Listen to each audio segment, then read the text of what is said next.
ini teman-teman. Oke teman-teman, sebelum kalian memuji dan menyembah Tuhan, kita duduk diam dulu ya teman-teman. Ayo teman-teman, kita nyanyikan lagu pujian Sekunjuk Dunia ini.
haleluya. Adik-adik yang diberkati Tuhan, kita sudah menyembah Tuhan, kita sudah memuji Tuhan, kita sudah melompat bagi Tuhan. Kak Marcel percaya hati Tuhan sangat senang ketika dia melihat anak-anak sekolah minggu dengan setia, dengan sungguh-sungguh memuji dan menyembah Tuhan. Nah, saatnya kita akan mendengarkan cerita firman Tuhan ya. Semuanya tutup mata, kita akan berdoa sebelumnya. Tuhan Yesus, kami sudah memuji menyembah Tuhan, saatnya kami akan mendengarkan firman Tuhan. Tuhan, berikan kami telinga seorang murid, agar kami mendengar, mengerti, memahami setiap cerita firman Tuhan, dan kami boleh melakukan dalam setiap kehidupan kami sehari-hari. Terima kasih Tuhan, kami akan siap mendengarkan firman-Mu dengan penuh ucapan syukur dalam nama Yesus. Haleluya. Semua katakan amin ya, puji Tuhan. Kami akan membawakan satu cerita yang luar biasa dalam Alkitab. Ada seorang ibu janda. Nah, seorang ibu janda memiliki 2 orang anak, adik-adik. Perhatikan, sebentar kemarin akan nanya. Nah, sebelum dia menjadi seorang janda, waktu suaminya masih hidup, adik-adik, suaminya ini takut akan Tuhan. Ibu janda ini juga takut akan Tuhan. Mereka sangat mengasihi Tuhan. Tapi kehidupan mereka miskin, kehidupan mereka susah. Nah, satu waktu ketika suaminya meninggal, ibu janda ini tidak tahu, adik-adik, ternyata suaminya itu waktu masih hidup itu ada hutang. Mungkin dia pinjam uang atau yang nggak tahu gimana ceritanya. Yang pasti ketika sudah meninggal, penagih hutang ini datang kepada ibu janda. Tante, gitu kan. Tok, tok. Iya om, selamat siang. Ada apa om? Ini loh, Bu. Nah, suaminya ibu waktu masih hidup itu minjam uang sama saya. Berapa om?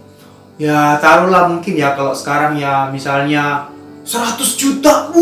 Kaget adik-adik. Banyak sekali. Bagaimana saya bisa bayar? Saya nggak punya uang. Saya nggak tahu kalau utangnya banyak. Waduh, dia bingung, adik-adik. Ibu janda ini bingung. Saya udah nggak punya suami. Mana saya susah, nggak punya uang. Tapi dia takut akan Tuhan. Tapi dia percaya sama Tuhan. Nah, dia menangis. Dia nggak tahu caranya. Nah, adik-adik, di dalam Alkitab ini, dalam cerita ini, adik-adik, ibu janda ini teringat ada seorang nabi Tuhan, nabi yang diurapi oleh Tuhan. Dia pergi kucuk. Dia pergi sama seorang nabi ini. Sampailah kepada seorang nabi, dia menceritakan. Apa yang dia ceritakan? Dia ceritakan kepada seorang nabi ini bahwa suaminya waktu hidup ternyata ada hutang dan dia nggak tahu. Nah, dia tahu kalau hutangnya tidak dibayar, maka sang penagih utangnya akan mengambil kedua anak ibu janda ini dan akan dijadikan budak. Zaman itu, adik-adik, budak itu dipekerjakan paksa, tidak digaji, adik-adik. Wah, ibu janda ini sangat sedih, dia kasihan, dia sayang anaknya, tapi dia nggak punya duit. Akhirnya dia mengadu kepada nabi Tuhan ini. Dia pergi kepada nabi ini, dia ceritakan bahwa sambil menangis, adik-adik, dia bilang, Om Nabi, aku punya cerita nih, sedih banget. Om Nabi bilang, memang cerita apa? Jadi suamiku dulu waktu hidup ternyata ada utang. Nah, begitu dia meninggal, si penagih hutang itu datang tagih hutangnya karena aku nggak punya uang. Aku sedih. Nah, kalau aku nggak bisa bayar hutang, anakku 2 itu akan diambil, mau dijadikan budak. Aduh, aku gimana? Terus Nabi ini bilang sama ibu ini, hai ibu, apa yang kamu punya di rumahmu? Kata ibu ini, aku nggak punya apa-apa. Aku orang susah, aku orang miskin. Aku hanya punya sedikit minyak. Minyak dibuli-buli. Nah, kalau minyak tuh mungkin ya Kak Marcel nggak tahu ya minyak apa. Mungkin minyak narwastu ya. Zaman itu kan yang paling mahal tuh minyak narwastu, yang baunya harum banget. Nah, dia hanya punya sedikit minyak dibuli-buli, mungkin di botol yang kecil. Dia bilang sama Nabi ini, aku cuma punya sedikit minyak ini. Gimana dong? Adik-adik, kata si Nabi ini, oke, kamu punya minyak sedikit, begini aja. Kamu kumpulin tempayan-tempayan, ya kalau mungkin sekarang ember-embernya buat isi air. Kumpulin dari tetangga-tetanggamu sebanyak yang kamu bisa ngumpulin. Ibu janda ini bingung mau diapain ya. Tapi ya udahlah, karena Nabi yang suruh, ya udah saya kumpulin aja bertiga sama anaknya 2. Ngumpulin ke tetangga-tetangga, oh pinjam ember. Tetangganya mungkin bingung, ember mau diapain? Kok banyak banget? Jadi semuanya tetangga yang dipinjamin sama dia. Pinjam kalau dulu tuh periuk atau tempayan ya yang buat isi air. Kalau sekarang ya ember gitu. Pinjam semua dikumpulin, mungkin semampu dia bisa ngumpulin, mungkin sebesar kamar. Mungkin ya kalau kamar saya punya kamar gede ya sebesar kamar itu. Kalau kecil ya sebesar ya semampu ibu janda ini. Seberapa besar imannya untuk mengumpulnya, dia nggak tahu buat apa. Yang pasti Nabi ini ngomong kumpulin tempayan-tempayan, kumpulin ember-ember. Kalau zaman sekarang udah dia kumpulin semua. Cepat-cepat dia ketok-ketok rumah orang, tok, mulai pinjam ember. Buat apa? Nggak, pokoknya pinjam, boleh nggak? Oh iya boleh. Ada yang dikasih mungkin 1, 2, 3 sampai penuh. Nah, begitu udah embernya udah penuh, ditaruh di kamar, kata Nabi, sekarang tuangkan minyak itu di setiap ember-ember itu. Wah, kaget ini ibu janda ini. Ini kan minyak cuma sedikit di botol. Lah, paling juga cuma 4-5 tetes sudah habis. Tapi karena dia punya iman, adik-adik, dia percaya nih Nabi Tuhan. Udah dia tuangin aja. Tahu nggak adik-adik? Ketika dia mulai tuangin itu minyak, ember 1 itu minyak ngalir terus loh. Penuh. Begitu minyak dituangin di ember lagi yang 1, penuh. Itu kalau mungkin ada 100 ember di situ, berarti ada 100 ember minyak. Sampai akhirnya tuh minyak ngalir terus. Padahal cuma dikit tadi dibuli-buli. Dia tumpahin terus. Sampai itu ember, tempayan-tempayan itu yang di dalam kamar sampai udah penuh. Dia cari, ada lagi nggak yang kosong? Datang sama anaknya, nak, masih ada lagi nggak yang kosong? Mah udah habis mah. Adik-adik tahu, begitu semuanya terisi penuh, tiba-tiba minyak dari botol itu, dari buli-buli itu berhenti dengan sendirinya. Kayak kita buka keran loh adik-adik. Airnya ngalir terus. Padahal tadinya minyak itu cuma sedikit.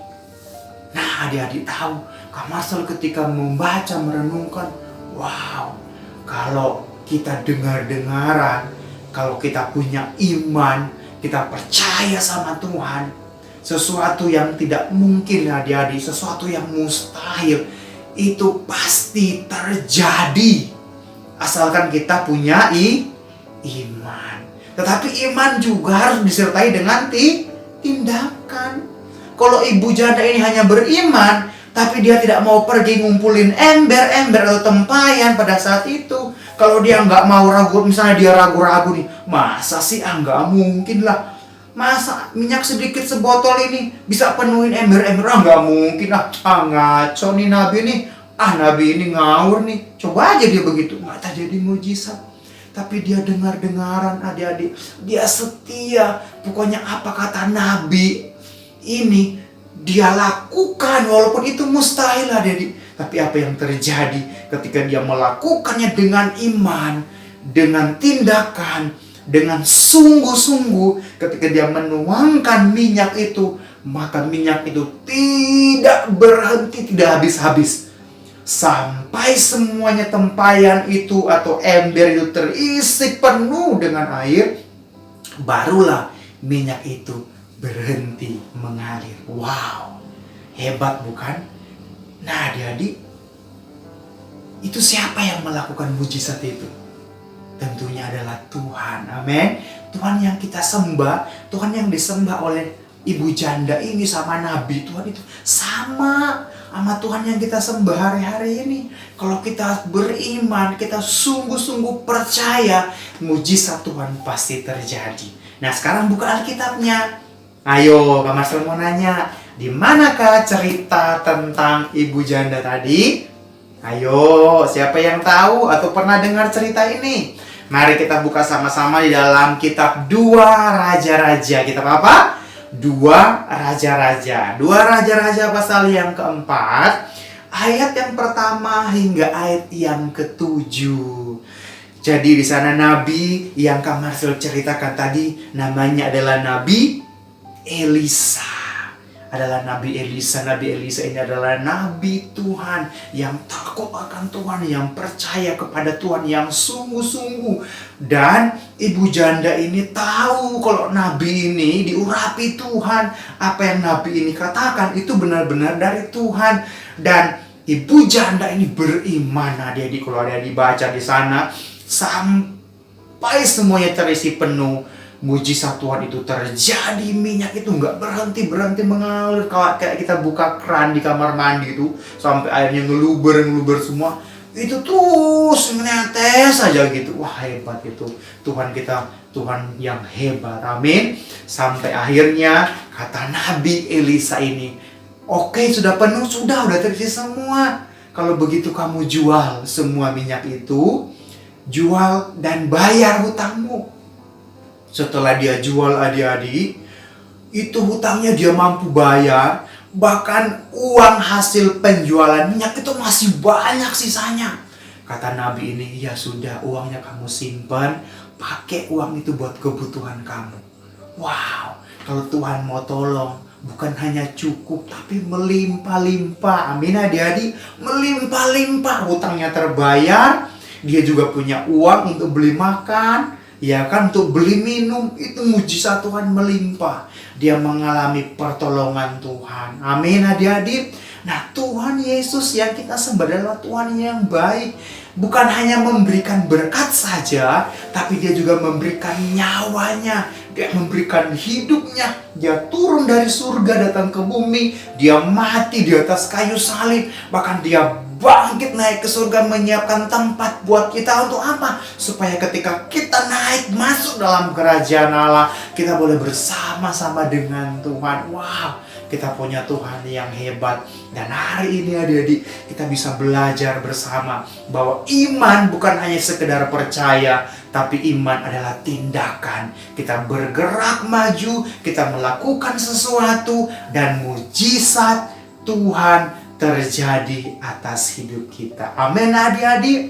Kita mengucap syukur kepada Tuhan sebab hari-hari ini Tuhan masih jaga kita, Tuhan masih pelihara kita, Tuhan masih tolong kita. Itu karena Tuhan sangat mencintai kita, sangat mengasihi kita. Itu sebabnya kita terus mengucap syukur kepada Tuhan, sungguh-sungguh rajin berdoa, rajin menyembah, rajin bersekutu dengan Tuhan. Maka Tuhan akan memberikan berkat-berkat yang luar biasa buat kita semua. Apapun doa-doa kita, cita-cita adik-adik semua, minta sama Tuhan, belajar, tekun, giat terus. Kak Marcel percaya adik-adik akan diberkati, akan dipakai oleh Tuhan dengan luar biasa. Seperti ibu janda ini yang mengalami berkat Tuhan yang luar biasa. Puji Tuhan, inilah firman Tuhan yang Kak Marcel bagikan buat kita semua, senantiasa memberkati. Semuanya lipat tangan, kita akan tutup mata. Terima kasih Tuhan buat firman Tuhan pagi hari ini, memberkati kami semua, membuat kami semakin mengerti bahwa rencana Tuhan adalah rencana yang indah atas hidup kami. Ketika kami beriman, percaya, dan kami mau bertindak melakukan sesuatu yang menyenangkan hati Tuhan, maka mujizat Tuhan terjadi. Berkati kami anak-anak sekolah minggu, berkati mama papa kami, berkati kakak adik kami, bahkan seluruh keluarga kami. Engkau tutup bungkus dengan kuasa darah-Mu. Kami ada dalam kekuatan, kesehatan, dan perlindungan daripada Tuhan. Kami sudah berdoa mengucap syukur dalam nama Yesus. Haleluya. Semua yang percaya dan diberkati Tuhan sama-sama katakan amin. Nah, adik-adik nggak boleh lupa nih kalau misalnya kita itu masih ada ayat hafalan. Nah, ayat hafalan hari ini diambil dari mana sih, Kak? Ayat hafalan hari ini diambil dari Yakobus 2 ayat 26. Ayo, kita sama-sama buka Alkitabnya ya. Sekarang kita baca sama-sama. 1, 2, 3. Yakobus 2 ayat 26. Sebab seperti tubuh tanpa roh adalah mati, demikian jugalah iman tanpa perbuatan-perbuatan adalah mati. Nah, coba sekali lagi. Jangan lupa alamatnya ya. 1, 2, 3. Yakobus 2 ayat 26. Sebab seperti tubuh tanpa roh adalah mati, demikian jugalah iman tanpa perbuatan-perbuatan adalah mati. Selamat menghafalin semuanya. Semangat! Happy Sunday semuanya. God bless you.